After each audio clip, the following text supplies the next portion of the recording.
नमस्कार, city news में आपका स्वागत है। मैं प्रज्ञा सिंह और खबरों में आगे बढ़ने से पहले आइए नजर डालते हैं आज की हेडलाइंस पर।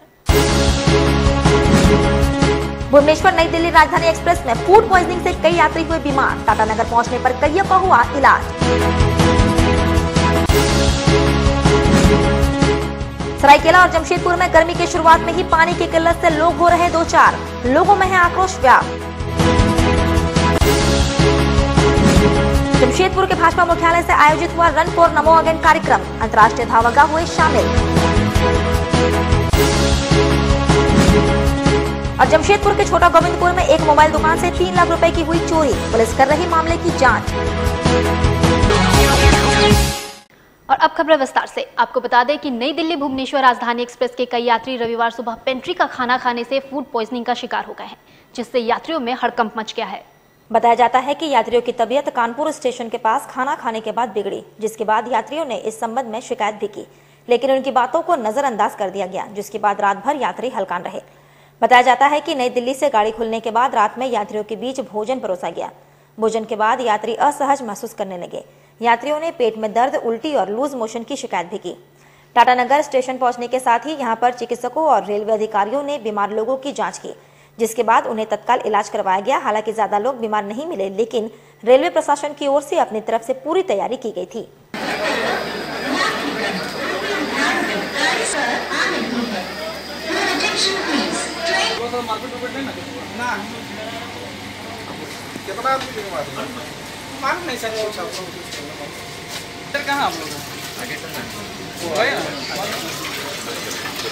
ये हुआ है कि रात को जो खाना मिला था नॉनवेज, लोगों ने जिन्होंने नॉनवेज खाया वो सब बीमार हो गए थी, फूड पॉइजनिंग हो गई थी।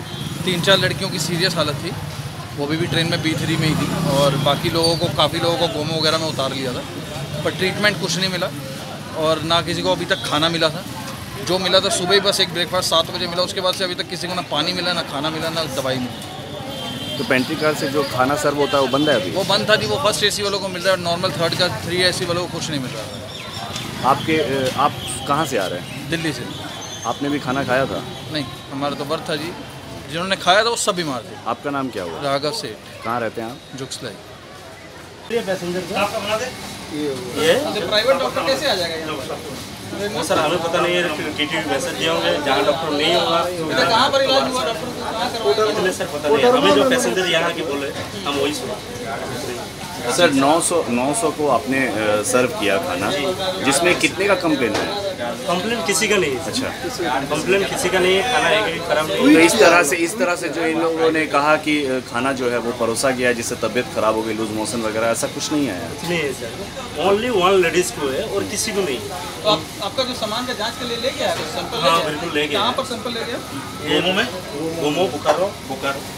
क्या चीज़ का सैंपल ले गया? सारी चीज़। क्या क्या?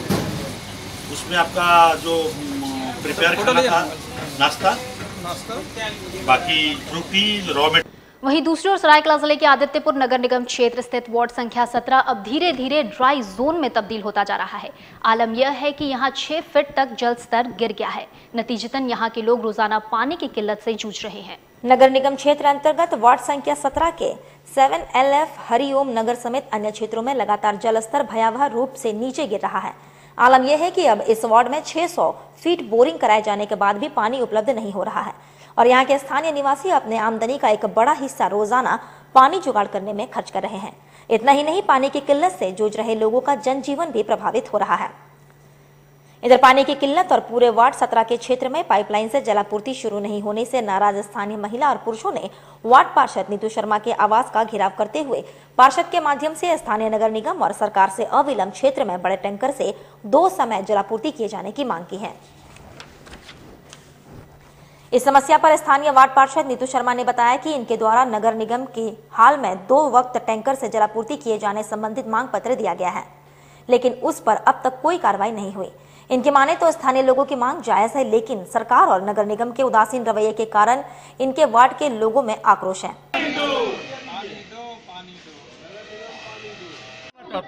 कि अगर पानी की समस्या का समाधान सुनिश्चित नहीं किया गया, हम लोग आने वाला इलेक्शन में वोट बहिष्कार करेंगे। वार्ड नंबर 17 पूरा वोट बहिष्कार करेगा। पानी जीवन का मूलभूत आधार है, जो आज हमारे पास नहीं है। हम कितना पानी खरीद सकते हैं? अगर हमारे पास सामर्थ्य है हम चलो 10 लीटर 50 लीटर रोज काम चला सकते हैं। जो सामर्थ्यवान नहीं है क्या वो सड़क पे जाएगा? इसको चाहे नगर निगम हो, चाहे हमारे सांसद हो, चाहे हमारे मेयर हो, डिप्टी मेयर हो या विधायक हो, जो भी हो, ये सारे लोग एक तंत्र में बैठ के हमारा समस्या का समाधान निकालें। नगर निगम को मैंने पहले भी सूचना दी थी और लिखित रूप से फिर से सूचना मैं दी हूँ। उन्होंने आश्वासन दिया है, लेकिन आश्वासन के अलावा मुझे इतने बड़े वार्ड में जनसंख्या के अनुसार सिर्फ 2000 लीटर रोज जलापूर्ति कराई जा रही है, जिससे संभव नहीं है। आम दिन रोज ही लगातार जो जितने जनताओं में जो आक्रोश भरा हुआ है, उन आक्रोश का सिर्फ मुझे और मुझे ही सामना करना पड़ता है और मैं उन जनताओं के जवाब देने में विफल रहती हूँ। ये मुझे बहुत ही अफसोस की बात है कि इनकी जो डिमांड है, इनकी जो मांग है, वो कहीं ना कहीं जायज़ है और मैं इनकी मांग को पूरा नहीं कर पाती हूँ। ये मुझे बहुत अफसोस लगती है। मैं चाहूँगी कि इस वार्ड में सप्लाई पानी नहीं है, या सप्लाई से हो या फिर टैंकर द्वारा हो। साथ ही जमशेदपुर के जिमको इलाके में इन दिनों जुस्को द्वारा पानी सप्लाई हेतु पाइपलाइन बिछाया जा रहा है, लेकिन ये पाइपलाइन बिछाने का कार्य केवल आधे घरों तक ही किया जा रहा है, जिसके खिलाफ स्थानीयों ने घंटों तक कार्य को बंद करवा दिया। बताया जाता है कि जिमको बस्ती में जुस्को द्वारा पाइपलाइन से पानी की सप्लाई की जानी है और इसके लिए पूर्व में ही नापी की जा चुकी है। अब कार्य शुरू होने के बाद बस्ती के आधे हिस्से तक ही खुदाई की गई। जब कार्य करवा रहे संवेदक से इसका कारण बस्ती वासियों ने पूछा तो उन्होंने आगे कार्य करने का ऑर्डर नहीं होने की बात कही। इसके बाद स्थानीयों ने नाराज होकर कार्य को बंद करवा दिया। बस्ती वासियों के अनुसार जब पूर्व में ही पूरे बस्ती में पाइपलाइन से पानी दिए जाने के लिए नापी की जा चुकी है, तो फिर आधे बस्ती में ही पाइप क्यों बिछाया जा रहा है। इसके बाद कंपनी के अधिकारी मौके पर पहुंचे और लोगों को आगे भी पानी दिए जाने का आश्वासन दिया गया, जिसके बाद कार्य फिर से शुरू हुआ।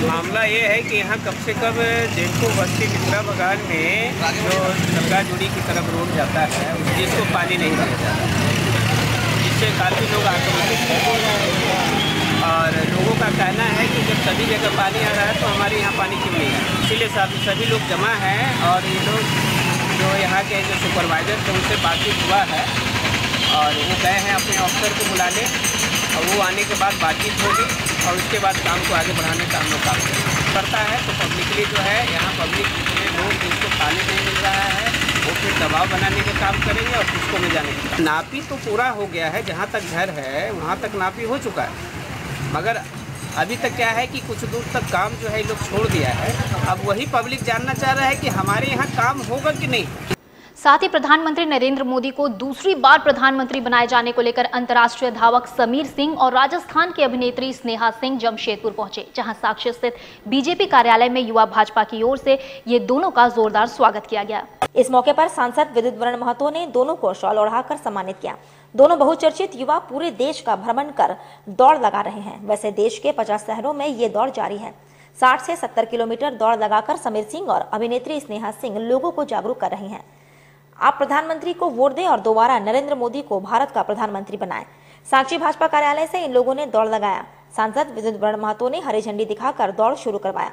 भारतीय जनता पार्टी के पक्ष में वोट करने के लिए आज शहर के सांसद विद्युत वरण महतो सह भाजपा सांसद प्रत्याशी सहित भारतीय जनता युवा मोर्चा और वरिष्ठ कार्यकर्ताओं ने भी दौड़ लगाया। इन दोनों अंतर्राष्ट्रीय धावकों के साथ शहर में दौड़कर लोगों को बीजेपी के पक्ष में वोट करने की अपील की गई। साथ ही लोगों को भारी संख्या में वोट करने की अपील भी की है।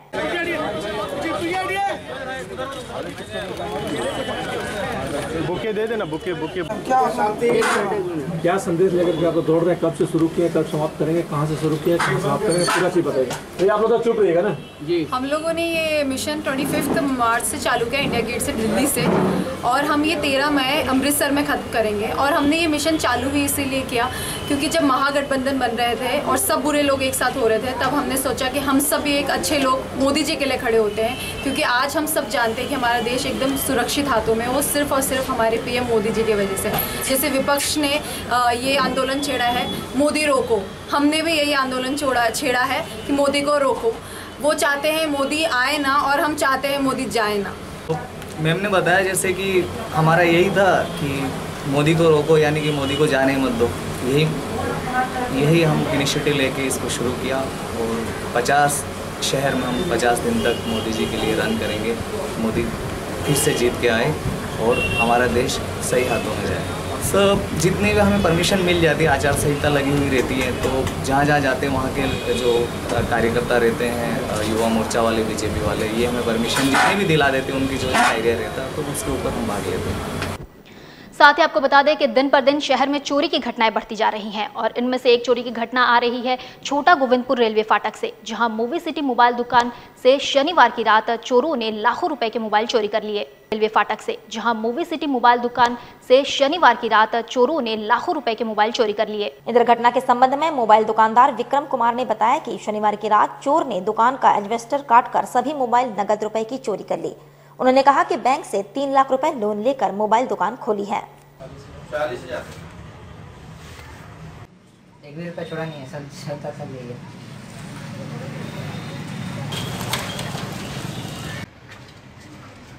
कैमरा कहाँ पे था वो रखा हुआ?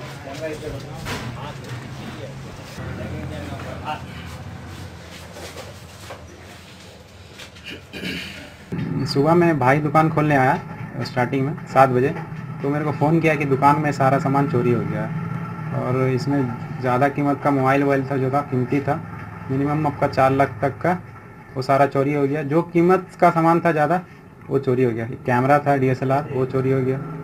कितना मोबाइल चोरी हुआ? 23 से 25 पीस। जो स्मार्टफोन था, किस किस कंपनी का था? वीवो का था, MI का था, सैमसंग का था। एल्वेस्टर तोड़ के, एल्वेस्टर सीलिंग। हाँ, सीलिंग तोड़। 7 बजे, सुबह 7 बजे तो खोलने आए। वहीं दूसरी ओर सरायकेला जिले के आदित्यपुर औद्योगिक क्षेत्र में उद्योग के लिए आवंटित होने वाले जमीन के रेंट में 5 से 25% तक का इजाफा कर दिया गया है, जिसके बाद नए उद्योग के लिए आवंटित होने वाले उद्योगों को अब जमीन रेंट के लिए अधिक पैसे चुकाने होंगे, जबकि बढ़ा हुआ दर इस वित्तीय वर्ष के 1 अप्रैल से लागू हो चुका है। झारखंड इंडस्ट्रियल डेवलपमेंट अथॉरिटी के द्वारा इस साल के नए वित्तीय वर्ष में औद्योगिक क्षेत्र के उद्योगों के लिए जमीन के लेवी और रेंट में ये बढ़ोतरी की गई है। इसके बाद जियाडा ने उद्योगों के जमीनों को अब 3 श्रेणी में बांटकर बढ़े हुए दरों से रेंट और लेवी वसूले गए नए दर के मुताबिक औद्योगिक क्षेत्र के मैन्युफैक्चरिंग यूनिट के बेस दर में रेंट का 5% तक बढ़ा दिया गया है, जबकि दूसरी श्रेणी के तहत आने वाले सर्विस यूनिट के बेस में रेंट में 25% की वृद्धि की गई है। वहीं तीसरी श्रेणी के कमर्शियल यूनिट में 10 गुना बढ़ोतरी की गई है। इससे पूर्व औद्योगिक क्षेत्र में 1 एकड़ की जमीन पर बसे उद्योगों को अलग रेंट देना पड़ता था, जबकि 2 एकड़ से अधिक जमीन पर लगे उद्योगों का अलग रेंट था। नए दरों के इजाफा में बढ़ोतरी के संबंध में जानकारी देते हुए जियाडा सचिव रंजना मिश्रा ने बताया कि औद्योगिक क्षेत्र के जमीन रेंट और लेवी का हर साल नए वित्तीय वर्ष में बढ़ोतरी किए जाने का प्रावधान है, जो कि एक नया रूटीन प्रक्रिया है। इससे पूर्व 2 साल तक पुरानी व्यवस्था के तहत ही उद्योगों के जमीन से रेंट और लेवी वसूले जा रहे थे, जबकि इस साल से जियाडा ने उद्योगों के जमीन को 3 श्रेणी में बांटकर रेंट वसूल किए जाने का निर्णय लिया है, जिसके तहत उद्योगों को अब मैन्युफैक्चरिंग, सर्विस और कमर्शियल यूनिट के आधार पर बांटा गया है। वहीं उन्होंने बताया कि कुछ रेंट अभी भी तय नहीं हुए हैं, जिस पर जियाडा MD से दिशा निर्देश मांगा गया है।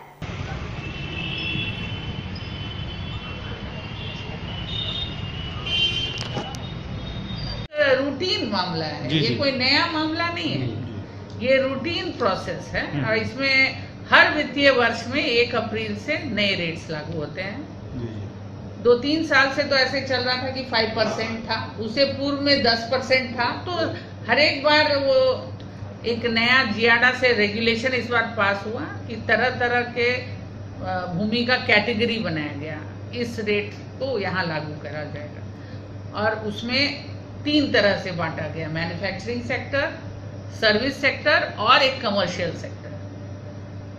तो इस कारण हम लोग कुछ रेट्स जो तय नहीं कर पाए हैं, उसके लिए हम लोग MD जियाडा से दिशा निर्देश मांगे। और रामनवमी के मद्देनजर सुरक्षात्मक सारी तैयारियां पूरी कर ली जा चुकी हैं। साथ ही आपको बता दें कि थाना स्तर पर भी शांति समिति के द्वारा बैठक पूरी हो चुकी है। इस संबंध में जानकारी देते हुए SSP अनूप बिरथरे ने सिटी न्यूज को बताया कि रामनवमी जुलूस 15 अप्रैल को निकलेगा, जिसकी सारी सुरक्षात्मक तैयारियां पूरी कर ली गई है। साथ ही थाना स्तर पर शांति समिति की बैठक पूरी की जा चुकी है, जबकि 9 अप्रैल को जिला स्तर के केंद्रीय शांति समिति की बैठक रखी गई है, जिसमें रूट एवं चुनाव आचार संहिता के तहत DJ बजाने के लिए अनुमति लेने की जरूरत पड़ेगी।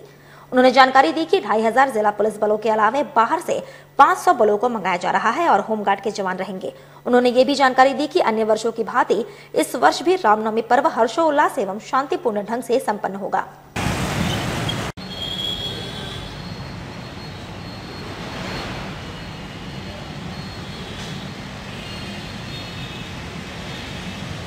9 तारीख को जिला स्तरीय शांति समिति की मीटिंग और जिला स्तर पर अखाड़ों की एक मीटिंग है जमशेदपुर में, जिसमें जो डीसी हैं वो रहेंगे, मैं रहूँगा, सारी हमारी टीम रहेगी, सारे थाना प्रभारी DSP, SP city, SP rural इत्यादि रहेंगे। उसमें भी हम लोग बताएंगे कि किस प्रकार से आचार संहिता के दौरान आपको अनुमति लेने के बाद ही जुलूस निकालना है, जुलूस में जो लाउड स्पीकर लगाना है, डीजे लगाना है, उसकी अनुमति अलग से प्राप्त करनी है। किसी भी प्रकार का भड़काऊ गाना, धार्मिक विद्वेष फैलाने वाला गाना एकदम नहीं बजाना है और अन्य जो नियम है उसका अनुपालन करना है।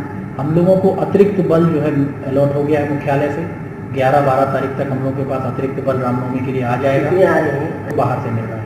तो 500 फोर्सेज बाहर से हैं, इनका उपयोग करेंगे। होमगार्ड हम लोगों ने 200-300 के आसपास बुलाए हैं, उनका हम लोग उपयोग करेंगे और पिछले साल की तरह पूरी तरह शांतिपूर्ण तरीके से रामनवमी हुई हम लोग सुनिश्चित करेंगे। साथ ही साथ आपको बताते चले कि पुराना कासिडी लाइन नंबर 3 में पेड़ के विवाद को लेकर 2 पड़ोसियों के बीच तलवारबाजी की घटना घटी, जिसमें एक महिला सहित 5 लोग घायल हो गए हैं। घटना के कारणों के संबंध में प्रदीप कुमार सिंह ने बताया कि पड़ोस में रहने वालों ने चाचा के मकान पर पेड़ काटकर गिरा दिया। मकान का छत क्षतिग्रस्त हो गया। घटना शनिवार रात की है। शिकायत करने पर पड़ोसी ने तलवार और भुजाली से चाचा चाची, चचेरी बहन, चचेरे भाई और एक अन्य पर हमला कर जख्मी कर दिया। सभी को इलाज के लिए एमजीएम अस्पताल में भर्ती किया गया है। कान में लगा है, अंदरूनी चोट भी लगा है, उनको भी लगा। चलो मना किया इसीलिए मारपीट किया, विरोध किया, उसी पे मारपीट किया गया। हमारे घर के पीछे में एक परिवार रहता है, उन्हीं से मारपीट हुआ। क्या? सुनील दास, आशीष दास, बहादुर, सुमीर दास और सामू दास, सब एक ही परिवार के लोग? जी, सब एक ही परिवार है। नहीं है कि हम लोग घर के पीछे वो जो सामने है जो परिवार है, उन्होंने अवैध तरीके से मतलब कि रोड को घेर के और पेड़ लगाया हुआ है। और वो इस बार नहीं, मतलब कई बार हो चुका है कि जानबूझकर पेड़ काट करके हम लोग घर के ऊपर गिराया जाता है और क्षतिग्रस्त किया जाता है। इस बार विरोध करने पर उन लोगों ने गाली गलौज किया और हथियारों से हमला भी किया, मारपीट किया। और जमशेदपुर के बी आनंद राव की याद में 1 दिवसीय रक्तदान शिविर का आयोजन किया गया, जहां 100 यूनिट रक्त एकत्रित कर जरूरतमंद लोगों तक निःशुल्क पहुंचाया जाएगा। कदमा स्थित मणि भवन में 1 दिवसीय रक्तदान शिविर का आयोजन आंध्र समिति द्वारा आयोजित किया गया था, जहां समाज के कई लोगों ने जीवन दान में अपनी भागीदारी को सुनिश्चित किया। वही संबंध में मीडिया से बात करते हुए आयोजक समिति के सदस्य बेअप्पा राव ने कहा कि हम अपने संस्थापक को श्रद्धांजलि अर्पित करने के लिए हर वर्ष रक्तदान शिविर का आयोजन करते हैं, जहां हम 100 से अधिक यूनिट रक्त एकत्रित कर जरूरतमंद लोगों तक निःशुल्क पहुंचाते हैं। वहीं हमारे संस्थापक ने बिष्टुपुर राम मंदिर एवं कदमा गणेश पूजा मेले की शुरुआत की थी, जिन्हें समाज के लोग हमेशा याद रखेंगे। अक्टूबर में कब करवाया था? स्टार्टिंग अक्टूबर में करवाया था।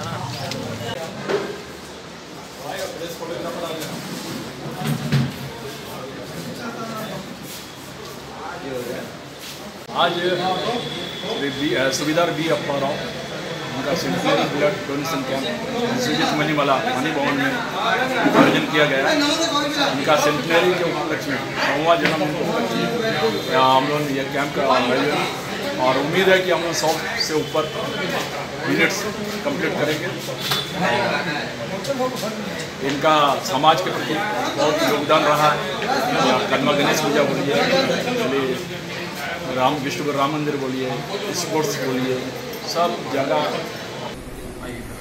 वहीं दूसरी तरफ सुनारी में वर्ल्ड हेल्थ डे के अवसर पर रक्तदान शिविर का आयोजन किया गया, जहां कई युवाओं ने महादान में अपनी भागीदारी को सुनिश्चित किया।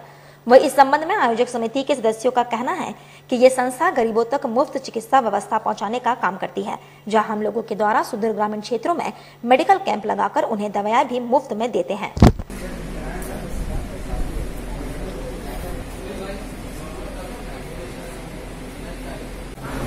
हाँ, तो आज आप लोग इस संस्था की तरफ से क्या करना चाह रहे हैं? आज हम लोग संस्था की तरफ से ब्लड डोनेशन कैंप लगाए हुए हैं, जो हम लोग ब्लड एकत्र कर रहे हैं। हमारे इसके संस्थापक अजय जी है, जो उनके नेतृत्व में हम लोग इस कार्यक्रम को कर रहे हैं। यही नहीं, हम लोग समाज के लिए जैसे कि टाई का कुछ हो जाता है उसका ट्रीटमेंट वगैरह करते हैं, और इतना ही नहीं, समाज में यदि कुछ अनहोनी होता है उनको दूर करते हैं।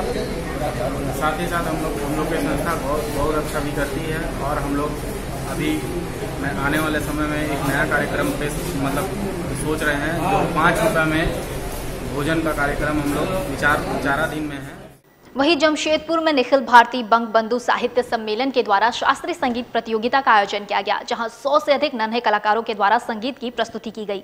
बिष्टुपुर स्थित मिलानी हॉल में निखिल भारतीय बंगबंधु शास्त्र सम्मेलन के द्वारा रविंद्र संगीत को जीवित रखने के लिए प्रतियोगिता का आयोजन कर युवा पीढ़ी को शास्त्रीय संगीत के बारे में बताया गया, जहाँ जमशेदपुर के 100 से अधिक बच्चों ने इस प्रतियोगिता में अपनी भागीदारी सुनिश्चित की।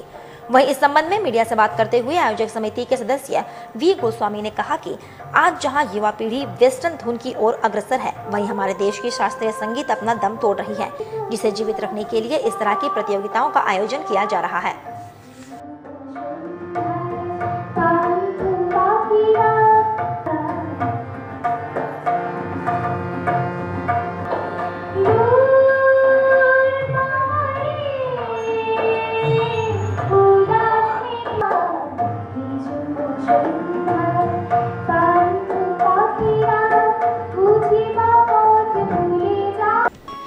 खबरों में वक्त हो चला है छोटे से ब्रेक का, कहीं जाइएगा मत, देखते रहिए सिटी न्यूज़।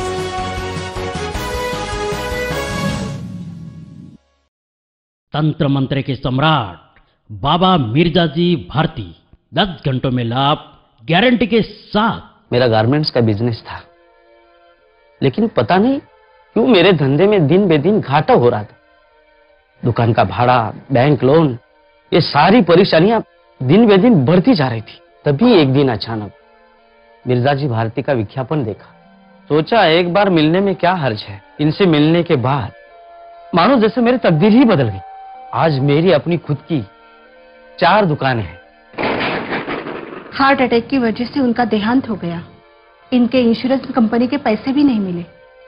घर में पैसों की बहुत तंगी होने लगी। तभी मुझे मेरी सहेली ने मिर्जाजी भारती इनका नंबर दिया और कुछ ही घंटों के बाद इंश्योरेंस कंपनी का आदमी चेक लेके आ गया। मेरे बेटे की अच्छी नौकरी लग गई और मेरी बेटी को बड़े बड़े घर से रिश्ते आने लगे। मैं जिससे प्यार करती थी उसे से शादी करना चाहती थी, लेकिन क्या करे, हमारी शादी के लिए ना मेरे घर वाले राजी थे ना उनके। तभी मेरे दोस्त ने मिर्जाजी भारती इनसे जाके मिलने को कहा। उनकी रजामंदी से हमारे घर वालों ने हमारी शादी बड़े ही धूमधाम से करवा दी। खुला चैलेंज, मेरे काम को जो काट दे उसे नगद इनाम, नौकरी, कर्ज मुक्ति, प्रेम विवाह, जादू टोना या करनी, पति पत्नी में अनबन, सौतन या दुश्मन से छुटकारा, संतान प्राप्ति, विदेश यात्रा में रुकावट, बीमारी में दवा न लगना, मुठ करनी व वशीकरण स्पेशलिस्ट। एक बार अवश्य मिले, चाहे जैसा भी काम हो जाएगा। आप भी अवश्य मिले मिर्जाजी भारती, क्योंकि दुआ भी तकदीर बदल सकती है। पूरनमल अग्रवाल, पूरनमल अग्रवाल, जहां है साड़ियों का संग्रह बेमिसाल। जी हाँ, हर अवसर, शादी, ब्याह, पार्टी, हर मौके के लिए पूरनमल अग्रवाल में है आपकी पसंद की लाजवाब साड़ियाँ। वेडिंग साड़ीज, बनारसी साड़ियाँ, डिजाइनर साड़ियाँ, फैंसी साड़ियाँ, कांजीवरम, सुपर नेट, कॉटन, जयपुरी, तांत, प्योर सिल्क के साथ साथ मनमोहक डिजाइनों और आकर्षक रंगों में लहंगा चुन्नी की विशाल रेंज। और साथ ही पुरुषों के लिए है शानदार रेमंड्स के सूटिंग शर्टिंग। पूरनमल अग्रवाल, जो वर्षों से आपके विश्वास की कसौटी पर खरे उतरे हैं और आपको शानदार वस्त्रों से सजाया है।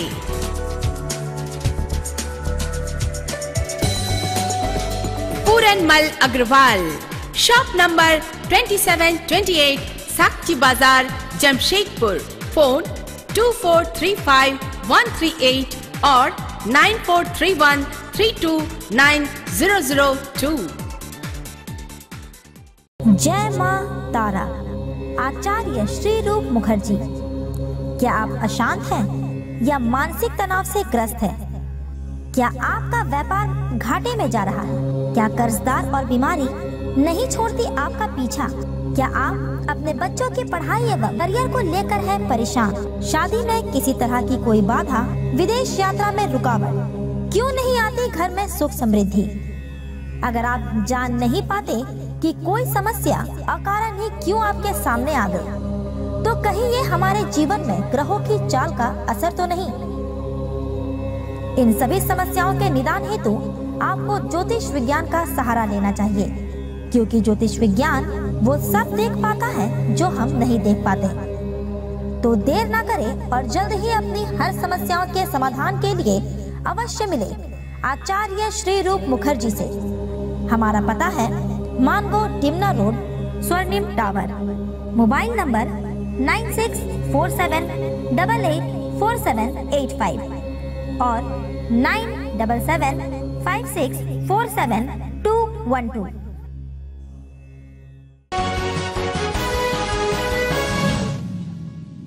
ब्रेक के बाद खबरों में एक बार फिर से आपका स्वागत है। आपको बता दें कि जमशेदपुर के आंध्र पद्मशाली संगम के द्वारा नए वर्ष के अवसर पर पारिवारिक मिलन समारोह का आयोजन किया गया, जहां बच्चों के लिए विभिन्न प्रतियोगिताएं आयोजित की गई थी।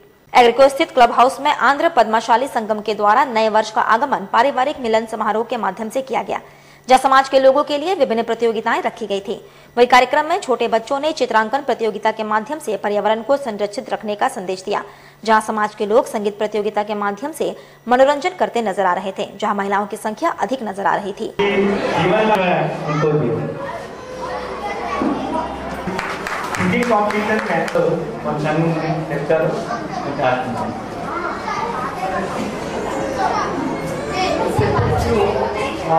कैसे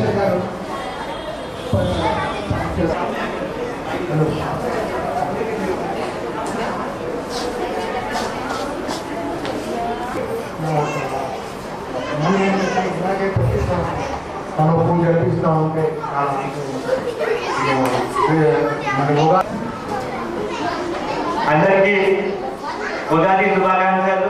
ప్రతి సంవత్సరం మనం ఇది మూడో సంవత్సరం మనం ఫ్యామిలీతో అందరూ కలిసి పూజకి వస్తే చాలా సరదాగా ఉంటుంది।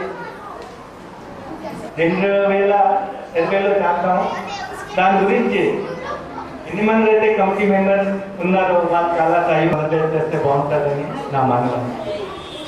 తర్వాత జనవరి 2020లోనే ప్రతి ఎవరైనా సరే మీరు ఈ ప్రోగ్రాంలో వెళ్దామని ఉద్దేశం ఉంటే, హెల్ప్ చేద్దామని ఉద్దేశం ఉంటే మీరు తప్పనిసరిగా మహిళా సమితి కన్వీనర్ ఉన్నారు దొడ్డి అంజలి, అందరితో పాటు కూడా ఎక్కడైతే ఓల్డ్ ఏజ్ హోమ్ చేస్తున్నారో వారికి మీరు డొనేషన్ ఇవ్వచ్చు, మీ సహయోగం కావాలి।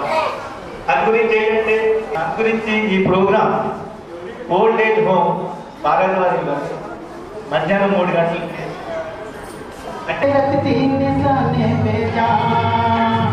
कदमों पे तेरे निकले मेरा दम है, बस यही अरमान। आई हो टुकड़ डोले डोले डोले रहे, डोले डोले डोले रहे, डोले डोले डोले रहे।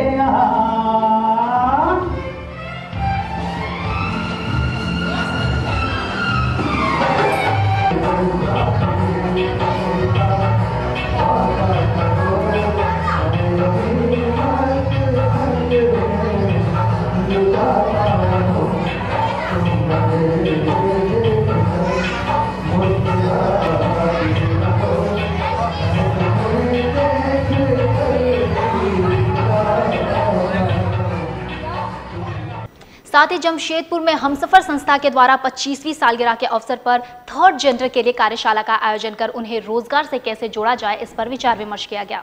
सुनारी स्थित कम्युनिटी सेंटर में हमसफर संस्था के द्वारा अपनी 25वीं सालगिरह मनाई गई, जहां कार्यशाला के माध्यम से समाज से ठुकराए थर्ड जेंडर के लोगों के लिए रोजगार के अवसर कैसे प्राप्त हो, इस पर विचार विमर्श किया गया, जहां शहर के कई बुद्धिजीवी लोग मौजूद थे। वही इस संबंध में मीडिया से बात करते हुए संस्था के सदस्य साहिल ने बताया कि हमारी संस्था थर्ड जेंडर के उत्थान के लिए काम करती है, जहां हम लोगों के द्वारा कई ऐसे लोगों को रोजगार से जोड़ा गया, वहीं हम बुद्धिजीवियों की मदद से इन्हें भी रोजगार से जोड़ने का प्रयास कर रहे हैं। जहां कोल्हान से कई सदस्य इस कार्यशाला में मौजूद हैं, जो अपनी समस्याओं से लोगों को अवगत करा रहे हैं, जहां जरूरत है लोगों को अपनी सोच में बदलाव कर इन्हें भी मान सम्मान देने की, ताकि यहाँ के लोग भी देश की उन्नति में अपनी भागीदारी को सुनिश्चित कर सके। और आपकी एफआईआर दर्ज नहीं होती है तो आप प्लीज उस समय मुझे कॉल करें, मैं आपके साथ आऊंगी। उसका सीधा रास्ता है, अगर वो एफआईआर नहीं देते हैं ऑनलाइन अप्लाई करेंगे उसको। ऑनलाइन में भी अगर आपकी दर्ज नहीं होती है तो आप एसएसपी को एक लेटर दीजिए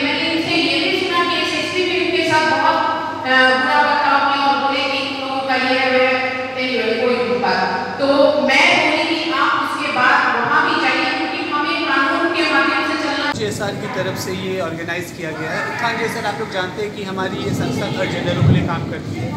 थर्ड जेंडर की जो 377 पास हुई है, उन्हें हक दिया गया है। उसके बाद समाज के लिए क्या बर्ताव है उनका, समाज उनको किस नज़रिए से ले रही है, उनके लाइफ में क्या परिवर्तन हुआ है या क्या परिवर्तन हम लोग कर सकते हैं, इस टॉपिक को लेकर आज समाज के वरिष्ठ लोगों को लेकर के हम लोग यहाँ मौजूद हुए हैं कि इस पैनल डिस्कशन के जरिए हम जान सकें उनका नज़रिया। जिसमें आप देख रहे हैं पद्मा कुमारी जी हैं, आपके की branch manager, Krishna Datta ma'am हैं, ममता जी हैं, डॉक्टर संध्या हैं, डॉक्टर रागिनी जी हैं, गुरुचरण जी हैं, और सबसे अच्छी बात है, सबसे बहुत अच्छा रिस्पॉन्स आ रहा है टाटा स्टील, जिन्होंने ये hall free of cost her cheese arrangement करके दिया है। साथ ही कई थर्ड जेंडर कम्युनिटी के लोग हैं जो चंदासा से आके यहाँ उन्हें क्वार्टर प्रोवाइड किया गया है, उनकी ट्रेनिंग चल रही है, आगे जाके उन्हें जॉब प्रोवाइड किया जा रहा है। ये सब कुछ सबकी मदद से हो रही है। क्या नाम हुआ आपका? मेरा साहिल नाम है।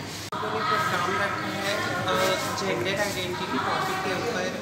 जैसे कि सरकार ने 377 हटाया, उसके बाद भी हमें बहुत सारी प्रॉब्लम होती है। हमें मतलब हर जगह अपनी जेंडर को आइडेंटिफाई करने के लिए हमें प्रूफ देना पड़ता है। हमें मतलब अब डॉक्टर से मतलब चेकअप करवाना पड़ता है, या फिर हमें बहुत सारी प्रॉब्लम होती है। हमारी कम्युनिटी के बच्चों को आगे बढ़ने में, पढ़ाई करने में प्रॉब्लम होता है, या फिर हमें हर जगह जॉब लेने में हमें वही सब प्रॉब्लम होता है। इसलिए हम लोगों ने आज प्रोग्राम किया। Thank you. क्या नाम हुआ आपका? शिल्पी जी। और जमशेदपुर जायसवाल समाज के द्वारा पारिवारिक मिलन समारोह का आयोजन कर दहेज प्रथा को खत्म करने के लिए कई नए जोड़ों का विवाह संपन्न कराया गया। बिष्टुपुर स्थित माइकल जॉन ऑडिटोरियम में जायसवाल समाज के द्वारा पारिवारिक मिलन समारोह का आयोजन महिला समिति के द्वारा आयोजित किया गया था, जहां समाज के कई बुद्धिजीवी के लोग मौजूद थे। वही कार्यक्रम के माध्यम से दहेज प्रथा को खत्म करने के लिए समाज के लोग एक दूसरे से वार्ता कर कई नए जोड़ों का चयन किए हैं। वही संबंध में आयोजक समिति के सदस्य दीपक कुमार जायसवाल ने कहा कि ये एक खुला मंच हम लोगों के द्वारा विवाह संपन्न कराने के लिए दिया गया है, जहां कई राज्यों से समाज के लोग एकत्रित होकर अपने बच्चों के नए जीवन का जीवन साथी खोज रहे हैं। वहीं दहेज प्रथा को समाज से खत्म करने के लिए इस तरह के कार्यक्रम का आयोजन हम लोगों के द्वारा किया जाता है, ताकि गरीब की बेटी भी विवाहित जीवन जी सके।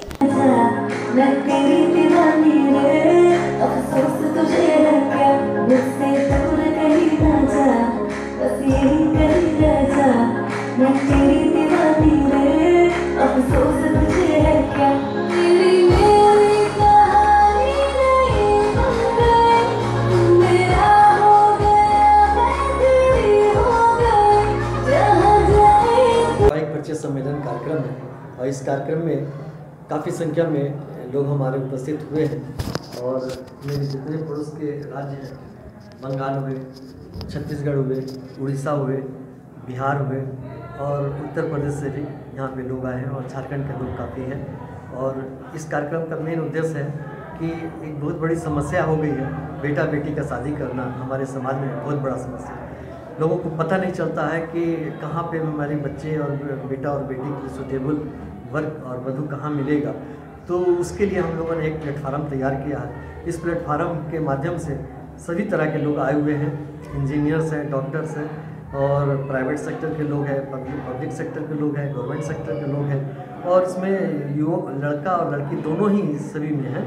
और अब लोगों को अब चॉइस करने का मैंने एक के जगह सैकड़ों चॉइस में मिल रहा है, और उसके हिसाब से अपने सूटेबल लोग अपने पसंद कर रहे हैं। और इसके साथ ही साथ दहेज प्रथा भी हम लोग ख़त्म करने का कोशिश कर रहे हैं। दहेज प्रथा ख़त्म हो, और ये हमारा कार्यक्रम है। और हमारे समाज के सभी लोग इसमें बहुत तन मन से लगे हुए हैं, और इस कार्यक्रम को सफल बनाने की कोशिश काफ़ी लगभग आज जो एक दूसरे को लोग जो देखेंगे, परिचय करेंगे, इससे हमें उम्मीद है कि लगभग 50 के आसपास ये आज आपस में तय कर लेंगे, और फिर आगे का जो है इन लोगों में जो बनेगा तो आपस में शादी ब्याह का भी अपना लोग आपस में विचार करेंगे। तो इसमें समाज का क्या रहेगा? समाज का तो अभी तो हमारा पहला कदम है कि लोगों को परिचय कराना, लोग को एक दूसरे को जानने का मौका दें, ताकि लोग अपने हिसाब से जहाँ बेटा और बेटी को कैसे पसंद करें और कैसे हमारा योग्य सूटेबल मिले, उसके लिए हमने पहला पॉइंट रखा। इसके बाद लोग अब स्वयं अपने को तय करेंगे कि हमारे लायक है या नहीं है, और थोड़ा सच्चाई का भी पता लगा दें कि जो लोग सामने जो बोल रहे हैं तो उसमें सच्चाई सही है या नहीं, उसका पता लगा। Good name sir? मेरा नाम दीपक कुमार जायसवाल हुआ, और जायसवाल समाज के। वहीं दूसरी ओर सिद्धगोड़ा स्थित अवध टावर में जदयू के युवा संगठन के सदस्यता अभियान एवं कार्यकर्ता सम्मेलन का आयोजन किया गया। युवाओं को अधिक से अधिक जोड़ने एवं युवा संगठन को और मजबूत बनाने का कार्यकर्ता सम्मेलन में निर्णय लिया गया। इधर जदयू युवा संगठन के प्रदेश संयोजक निर्मल सिंह ने बताया कि झारखंड में पार्टी सभी 81 विधानसभा सीटों पर चुनाव लड़ेगी। हार्दिक अभिनंदन। सर्वप्रथम कार्यक्रम स्तरीय जो कार्यकर्ता सम्मेलन से सदस्यता अभियान सिद्धगोड़ा में रखी गई है, इसमें मुख्य अतिथि के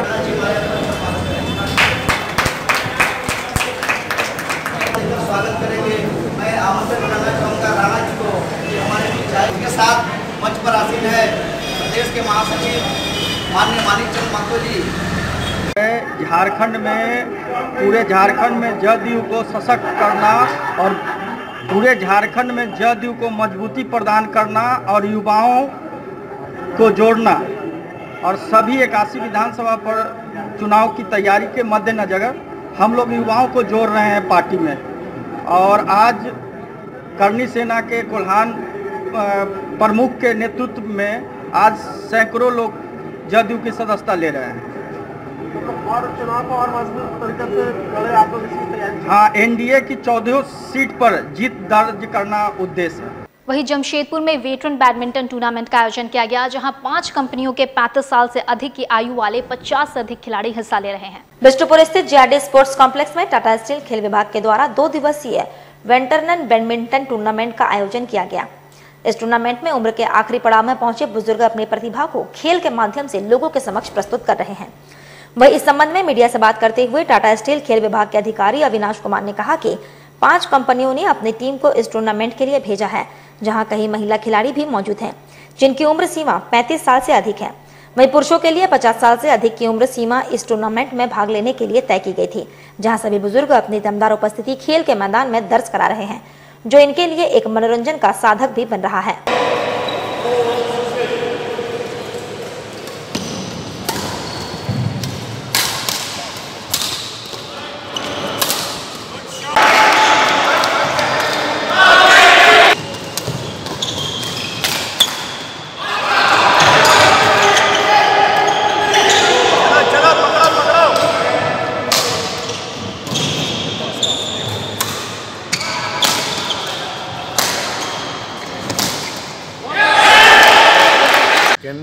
जेबीएससी बैडमिंटन वेटरन प्रीमियर लीग चल रहा है, जो जेआरडी टाटा स्पोर्ट्स कॉम्प्लेक्स है बैडमिंटन ट्रेनिंग सेंटर हॉल में हो रहा है।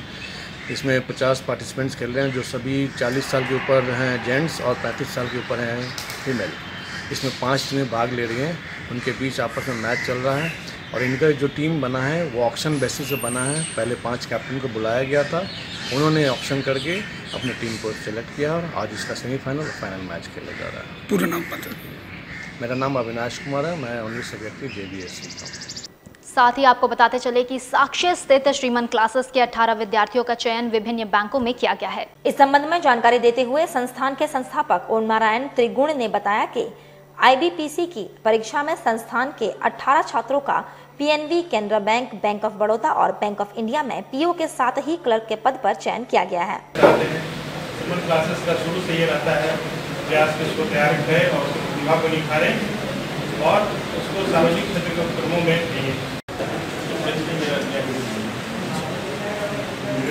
में श्रीमन क्लासेस के 18 विद्यार्थियों ने विभिन्न सार्वजनिक क्षेत्र के बैंकों में अपना फाइनल रिजल्ट देकर संस्थान को गौरवान्वित का काम किया है और इसके माध्यम से इस लौह नगरी का भी नाम रोशन हुआ है।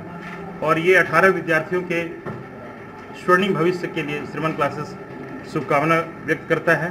और साथ ही संभावित जो विद्यार्थी हैं जो यहाँ पे अध्ययनरत हैं, जो संस्थान से जुड़ना चाहते हैं, उसके लिए भी श्रीमन क्लासेस की रणनीति है कि उनको भी नए तकनीक के तहत हम लोग उसका मार्गदर्शन करें और उनका रिजल्ट देने में हम कारगर भूमिका निभा सकें। श्रीमन नारायण त्रिगुण। अब तक के लिए बस इतना ही। जाने से पहले एक बार फिर से नजर डालेंगे अब तक की मुख्य सुर्खियों पर। भुवनेश्वर नई दिल्ली राजधानी एक्सप्रेस में फूड पॉइजनिंग से कई यात्री हुए बीमार। टाटानगर पहुंचने पर कईयों का हुआ इलाज। सरायकेला और जमशेदपुर में गर्मी की शुरुआत में ही पानी की किल्लत से लोग हो रहे 2-4, लोगों में है आक्रोश व्याप्त। जमशेदपुर के भाजपा मुख्यालय से आयोजित हुआ रन फॉर नमो अगेन कार्यक्रम, अंतर्राष्ट्रीय धावक हुए शामिल। और जमशेदपुर के छोटा गोविंदपुर में एक मोबाइल दुकान से 3 लाख रुपए की हुई चोरी, पुलिस कर रही मामले की जांच। कल फिर होगी आपसे मुलाकात कुछ खास खबरों के साथ, तब तक से देखते रहे सिटी न्यूज। मुझे दीजिए इजाजत, नमस्कार।